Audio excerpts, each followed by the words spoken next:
Halo teman-teman semuanya, selamat datang di negara China. Ayo kita mengenal Republik Rakyat Tiongkok lebih dekat. People's Republic of China atau dalam bahasa Indonesia disebut Republik Rakyat Tiongkok adalah nama resmi dari negara Tiongkok yang merupakan salah satu negara yang terletak di kawasan Asia Timur dengan wilayah yang mencakup area seluas 9.596.961 km persegi yang menempati hampir seluruh daratan Asia Timur. Berdasarkan luasnya tersebut, Tiongkok adalah negara terbesar di benua Asia dan juga terbesar ketiga di dunia, setelah Rusia dan Kanada. Wilayahnya yang luas ini menjadikan Tiongkok memiliki 5 zona waktu geografis. Tiongkok terdiri dari 23 wilayah provinsi, 4 kota madya, 5 daerah otonom, dan 2 daerah administrasi khusus. Tiongkok beribu kota di kota Beijing atau sebutan lainnya adalah kota Peking. Kota ini terletak di Tiongkok Utara. Kota ini pun menjadi salah satu kota tertua di dunia dan kota yang kaya akan sejarah sejak lebih dari 3 milenium. Kota Beijing telah menjadi pusat politik negara Tiongkok selama lebih dari 6 abad dan salah satu pusat terkemuka di dunia untuk budaya diplomasi dan politik, bisnis dan ekonomi, pendidikan bahasa dan ilmu pengetahuan, serta teknologi. Negara Tiongkok merupakan negara dengan penduduk terbesar di dunia dengan jumlah populasi penduduk di negara ini pada tahun 2020 mencapai 1.409.778.724 jiwa atau sekitar 17,8% dari jumlah populasi dunia. 90% populasi dari penduduk Tiongkok adalah etnis Han. Secara resmi, negara ini memandang dirinya sendiri sebagai satu bangsa, yaitu Tionghoa, yang multi-etnis dengan 56 etnisitas yang diakui. Tiongkok juga memiliki populasi penduduk tidak beragama terbesar di dunia, yang pada dasarnya pemerintah Tiongkok secara resmi mendukung ateisme negara. Meski demikian, konstitusi negara ini menjamin kebebasan beragama bagi rakyatnya, walaupun praktek keagamaan tetap diawasi oleh negara. Tiongkok memiliki 292 bahasa yang dituturkan dan bahasa Mandarin adalah bahasa resmi nasional Tiongkok yang digunakan sebagai lingua franca di negara tersebut. Antara orang-orang dari latar belakang bahasa yang berbeda, namun selain bahasa Mandarin, bahasa yang diakui secara regional di seluruh negara ini adalah bahasa Mongolia dan berbagai bahasa lainnya. Republik Rakyat Tiongkok sebagai Republik Sosialis Kesatuan oleh Partai Komunis Tiongkok, konstitusi negara ini menyatakan bahwa Republik Rakyat Tiongkok adalah negara sosialis yang diperintahkan oleh aturan demokratis rakyat yang dipimpin oleh kelas pekerja dan berdasarkan aliansi pekerja dan tani dan lembaga-lembaga negara harus memperhatikan prinsip sentralisme demokratis saat ini. Republik Rakyat Tiongkok menjadi satu-satunya negara sosialis di dunia yang diperintah oleh Partai Komunis dan negara ini dikepalai oleh seorang presiden dengan pemerintahan dipimpin oleh Perdana Menteri.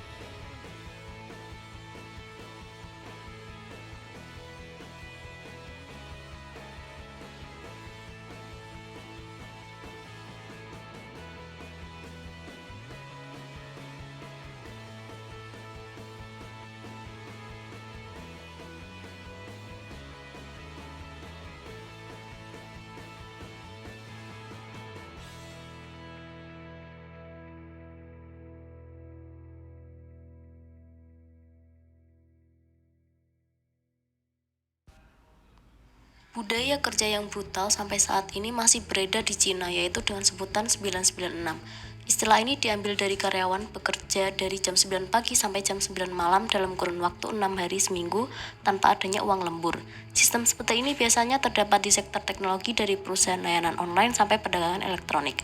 Perusahaan-perusahaan besar ini bahkan produknya juga terdapat di Indonesia. Budaya kerja seperti ini diterapkan oleh perusahaan-perusahaan dalam mendapatkan keuntungan yang sebesar-besarnya. Untuk menjalankan suatu perusahaan yang besar juga butuh faktor produksi yang melimpah juga dalam hal ini sumber daya manusia. Akan tetapi dalam memajukan dan memperbesar suatu perusahaan menjadi raksasa, sayangnya beberapa perusahaan ini menggunakan budaya kerja 996 untuk meraih atau mendominasi pasar. Sistem kerja ini dimana jika ditotal selama seminggu bekerja selama 72 jam sehingga mengakibatkan banyak masyarakat yang bekerja demi kehidupannya dengan cara seperti ini sakit bahkan meninggal karena faktor kelelahan. Anak muda cenderung enggan menghadapi resiko seperti ini. Oleh sebab itu banyak anak muda yang kurang setuju dengan sistem seperti ini. Akibat yang ditimbulkan dari budaya ini merugikan dari pihak pekerjanya karena menguras keringat banyak di batas yang wajar. Namun kini sistem penerapan kerja 996 dilarang di Cina. Pengadilan Tinggi Cina yang menerapkan sistem 996 ini ilegal karena melanggar UU Ketenagakerjaan.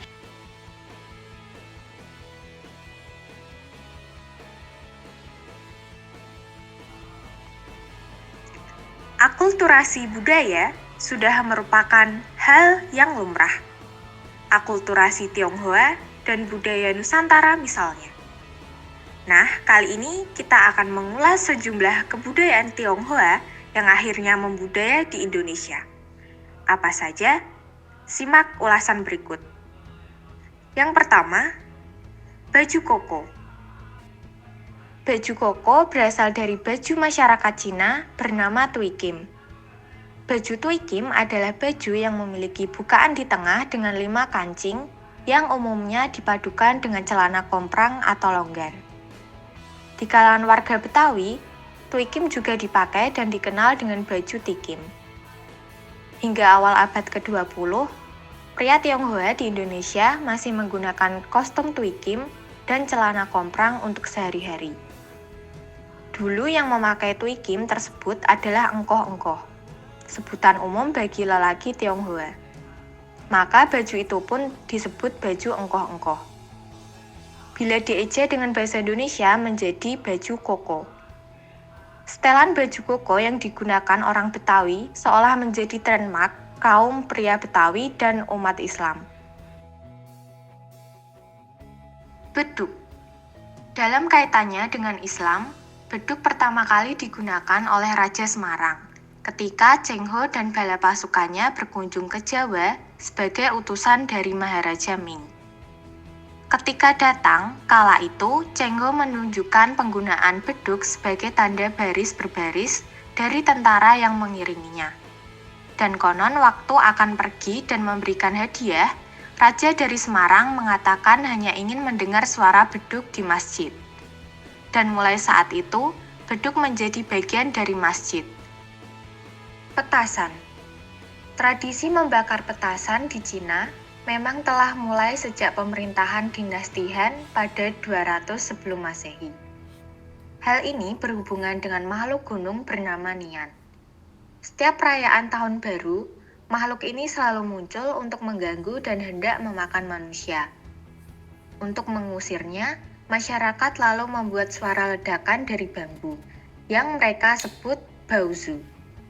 Sejak itulah petasan dipakai dalam setiap perayaan maupun festival di Cina, termasuk Imlek atau Tahun Baru Cina. Orang Cina yakin bahwa dengan melempar petasan ini, lalu meledak, setan akan berpindah tempat.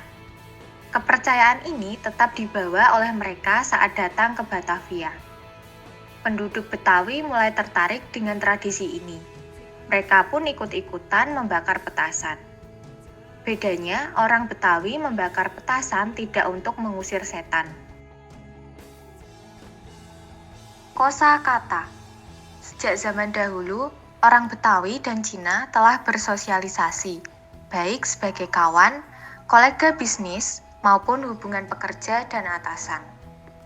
Istilah seperti cepek atau 100, gopek atau 500, dan seceng atau 1000 banyak digunakan oleh para pedagang Cina untuk menyatakan bilangan atau angka dan harga.